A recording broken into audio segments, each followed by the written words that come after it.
Eto mga karibin natin, kapapasok lang, Diyos ko po, lahat na bigla, risa kumpirmado. Napaluha ang lahat, paalam na, PBBM, BP Sara. Yan mga karibin natin patungkol po riyan. Ang ating alamin mula po rito sa channel ni Banat Kapaniga TV. Yan mga karibin natin, nasa description po ang full video link ng balitang ito. Subscribe na po kayo kay Banat Kapaniga TV. Yan mga karibin natin, at kung bago ka pa lang, at di pa po nakapag-subscribe sa ating munting channel, please don't forget to subscribe at i-click na rin po ang bell notification para updated ka po sa lahat ng ina-uploads nating reaction video. At eto na nga, sama-sama at sabay-sabay po natin pakinggan, panoorin at bigyan ng reaksyon ang balitang ito. Eto na po.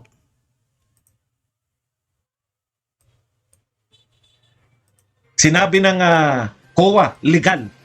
Ikaw, anong sinabi mo? May magic? Ginastos ng 11 araw, may magic? Hindi mo kami madadaan sa drama.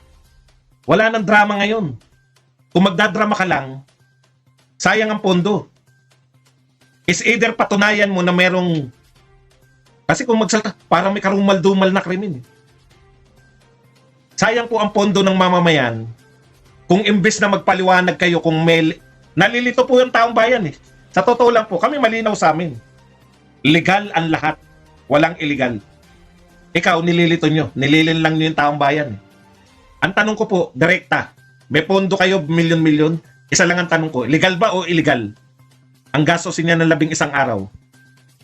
Ilang araw po ba para matawag na legal ang paggastos ng 125 million? Mawalang galang na po. Tama na ang drama. Tama na panlilin lang sa mamamayan. Ang kinakailangan po namin ngayon, dapat nililinaw nyo. Kung may illegal na ginawa, ipakita nyo na illegal. May mga paraan po ayon sa batas. Magic ang ginawa ni Vice President at naubos niya. Kahit sino po, hindi kayang sagutin yan. Tigilan natin ang panlilin lang sa mamamayang Pilipino. Sabihin nyo kung may illegal na ginagawa at patunayan ninyo para kami, hindi kami nalilin lang. Matagal nyo na kami nililin lang eh. Hanggang ngayon, nililin lang nyo kami sa martial law. Hanggang ngayon, nililin lang nyo kami sa EDSA eh. Hindi na ubra sa amin yan ngayon. Kung walang illegal, nagastos yung pondo, tama ang pinagkagastosan, dapat bigyan nyo ng award si Vice President Sara Duterte. Dahil 1 taon pa lang siya bilang Vice President, gusto niya nang tapusin yung insurgency problem natin. Ikaw, ilang taon ka ng senador? Ilang taon ka ng congressman bago maging senador? Ilang taon ka ng pinasusweldo ng pamahalaan?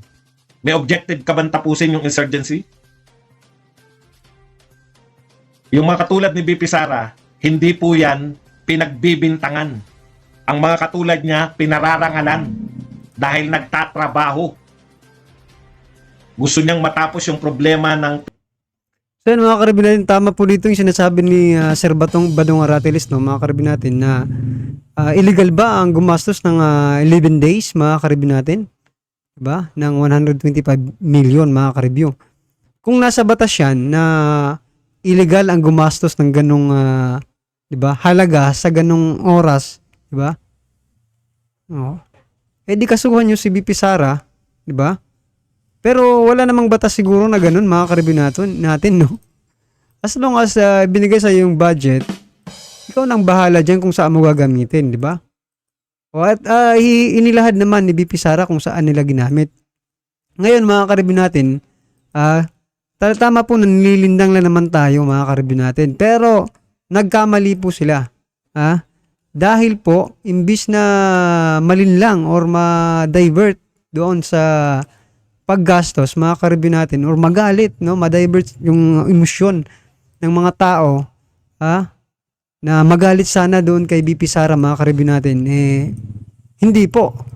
Mukhang dito pa sa mga bumabatikos, mga karibin natin, no, galit ang taong bayan.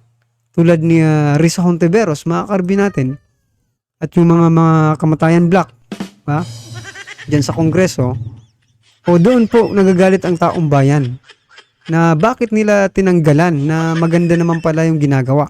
Maraming proyekto, di ba? Hindi naman ibinulsa, ipinakita sa Senado, di ba? Kung saan ginamit yung 125 million. Alam nyo mga karibin natin, kaya lang siguro nagagalit ang mga ito. Kasi first time po nila, di ba? Makarinig ng ganito, na may mga proyekto talaga, di ba? Kasi sila wala naman silang ginagawa, mga ka-review natin.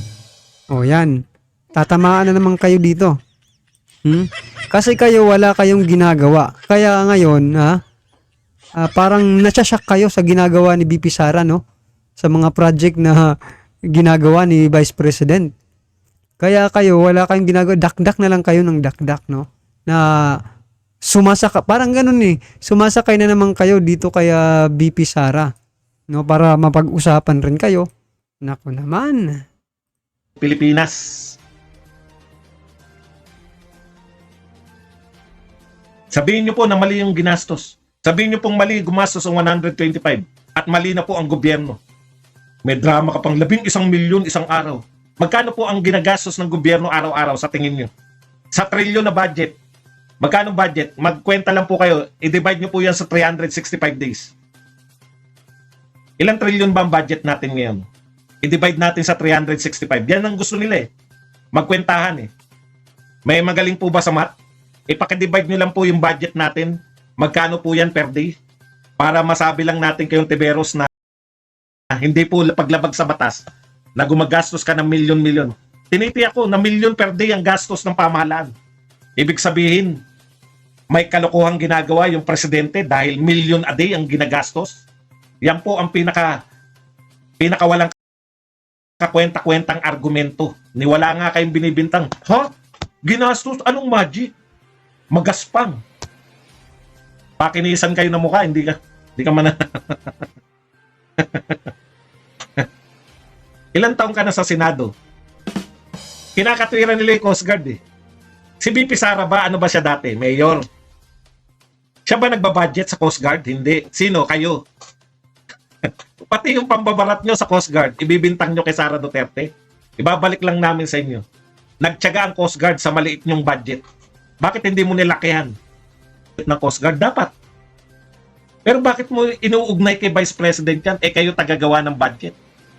Kayo nagbabudget. Eh hindi, kaya nga gusto namin ilipat yung budget ng Office of the Vice President. Nung panahon ba ni Binay, nilipat nyo? Siya ba talaga sasabihin? Tinanong kung naniniwala ba siyang meron talaga. Eh sabi niya, kayo sa media, kayong mga nanonood, sabi ni Congressman Tamunting, kung ano ay inyong paniniwala, yun siguro yun, katulad din namin. Kaya nga amin tinatanong, binibigyan namin ng pagkakataon siya eh, dahil ng aming trabaho.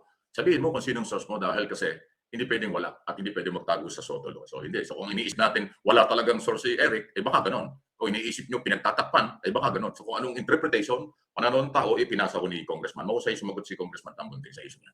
Lagi ang kanya sinasabi, hindi siya o hindi komite. Ano man ang gagawin, dapat dadaan sa komite. Ano man ang desisyon, dadaan sa komite. Yan po yung magandang leadership ng Committee on Franchise as chairman. Hindi niya inaako, ako na bahala dyan. Gagawin ko ito, hindi ganun. Ang kanya, laging respeto sa mga member. Kasi komite, alam ba nyo na tingnan ko yung member ng komite, ang dami pala. 60 pala ang congressman na member ng komite. Eh yung mga nag-attend ng hearing sa una, first and second hearing. So yan, marami palang mga congressman, mga ka-review natin na mga attack dog ni speaker, mga ka-review natin na, di ba? Diyan sa committee yan na pag-hearing diyan sa 1.8 billion, mga ka-review natin. Alam niyo mga ka-review natin, no? Ang Sotolo po ay ginawa po ng Kongreso, mga ka-review natin. Ngayon, kung ang Kongreso rin ang lalabag dito, mga ka-review natin, parang mawawala na po yung credibility, di ba? Ng Kongreso. Kasi sila yung gumawa niyan eh. No? Unless kung binago na, ni-revise yung Sotolo, mga ka-review natin, talagang dapat ni Ka Eric, di ba, mga ka-review? Ayan, ay opinion lang, mga ka-review natin, ha? Dapat i-reveal ni Ka Eric. Pero may Sotolo po na pinoprotektahan yung mga source, mga ka-review natin. No? Di ba itong si Sir Mike, mga ka-review natin ay dati pong, di ba, sa broadcast, mga ka-review? O dapat alam po yan ni Sir Mike, no, na Sotolo. Para mga 20 lang eh, wala pa nga eh. So ibig sabihin, minority pa lang yung nandoon. Eh paano na pag dumating yung maraming congressman? Although hindi naman nakakandro ng 100% yan, ano nga. Pag sinabi may quorum, tapos na yan, may quorum. So ayan po, pinanindigan nila. At sinabi niya, ang desisyon ng komite, hindi makakalabas yung dalawa, lalo na si Eric, hanggat hindi natatapos ang committee report. Inuulit ko, sinabi ko na kahapon sa mga video ko, ang Kongreso 3 araw na lang ang trabaho this year. Kasi temporary close yan, mag-uwian kasi bakasyon, Christmas vacation.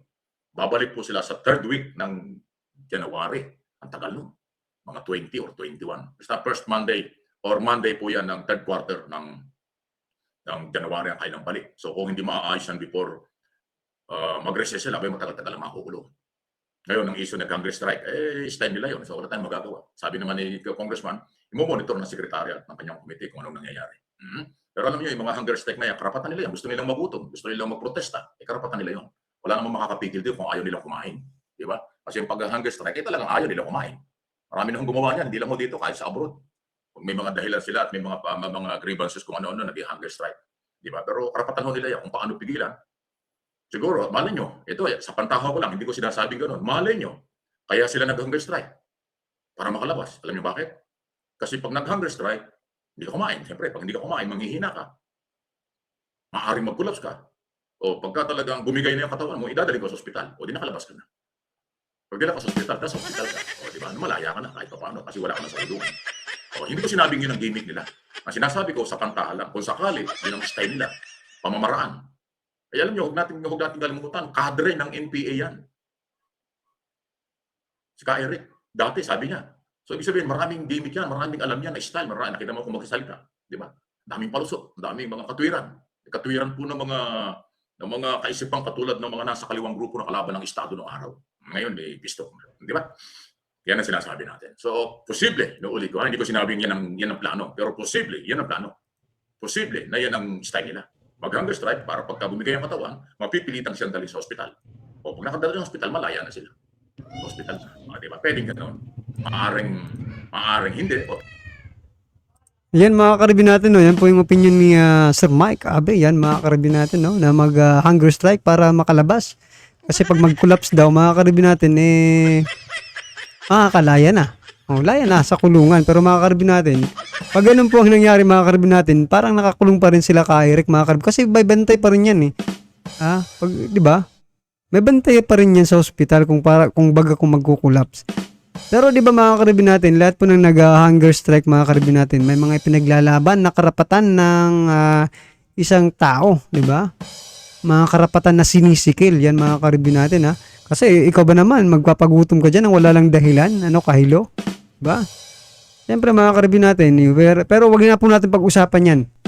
Kasi meron na pong good news mga karibin natin kasi si Attorney Harry Roque po ay pumunta na sa Korte Suprema mga karibin natin para, di ba, maghain ng kanilang remedyo dito sa pagpapakulong na ito kay Ka Eric at kay Doc Lorraine Badoy. At doon naman po sinasabi ni Sir Mike na kadre po ito. Oo nga, dati po kadre po talaga si Ka Eric mga karibin natin, di ba? Pero nagbalik loob po sila. Marami po silang nagbalik loob sa ating gobyerno na tumutulong nga po sa ating gobyerno na baguhin yung sistema. Ano po yung sistemang sinasabi ko? Yung sistema na, di ba? Para maputol po yung sistemang pang-recruit, di ba? Yan, ng mga makakaliwa, mga karibin natin sa ating mga kababayan. Yung sistemang panluloko, yan, ng mga makakaliwa. Na sinasabi ni Sir Mike din na mayroong pistok ngayon, yan may pistok po yung mga ito na posible magkaroon ng pistok, no? Kayo po ba mga karibin natin ikaw na nanonood ngayon, pabor ka po ba na magkaroon ng pistok dito sa mga makakaliwang ito? Ilang pistok pa po ba ang dapat gawin mga karibin natin, di ba? Well, anyway mga karibin natin, ano man po ang inyong masasabi dyan, okay? Comment lang po sa baba para atin alam po ng ating mga kababayan ang inyong pong reaksyon patungkol po rito, right? Kung bago ka pa lang at di pa po napag-subscribe sa ating munting channel, please don't forget to subscribe. At i-click na rin po ang bell notification para updated ka po sa lahat ng ina-uploads nating reaction video at huwag din pong kalimutang mag-subscribe kay Banat Kapanig TV. Nasa description po ang full video link ng balitang ito. Subscribe na po kayo, Banat Kapanig TV. Maraming salamat po.